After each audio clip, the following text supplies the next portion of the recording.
હે એટલે તમે લોકો બજેટ મેનેજ નહીં કરતા હોય, કેટલા પેટ્રોલના, મોબાઈલના બિલના, દૂધવાળા ભાઈના પૈસા, કરિયાણાના પૈસા, કોઈ મહેમાન ઘરે આવ્યું તો, કદાચ તમે કોઈ જગ્યાએ બહાર કોઈના ઘરે ગયા તો, ટ્રાવેલિંગનો ખર્ચો, હોટલમાં જમવા જવાનો ખર્ચો થાય છે?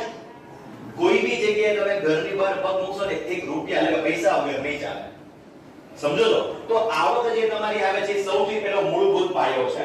બીજા નંબરનો પાયો છે બીજા ખર્ચાઓ, એક્સપેન્સીસ, ખર્ચાઓ, જે મેં તમને કીધા એ પ્રમાણે. ત્રીજી વસ્તુ, આવકમાંથી ખર્ચ બાદ કરી અને મિડલ ક્લાસ લોકો શું કરતા હોય ખ્યાલ છે? બધા જ પૈસા વાપરી નાખવાના હો. બચત તો કે શૂન્ય, શૂન્ય. અને બચત પછી અગત્યનો પાઠ જેનું નામ છે રોકાણ. બચત અને રોકાણ, દરેક લોકોને અગત્યના 4 પોઈન્ટમાં લખવાનું છે: આવક, ખર્ચ, બચત અને રોકાણ. જે કે બી આપણે વાત કરીએ છીએ ડિયર સ્ટુડન્ટ્સ, હું હજી તમને કહીશ, તમે લોકો લખશો ને તમને વધારે મજા આવશે. બીકોઝ જો પૈસા તો દેખાશે પણ પૈસા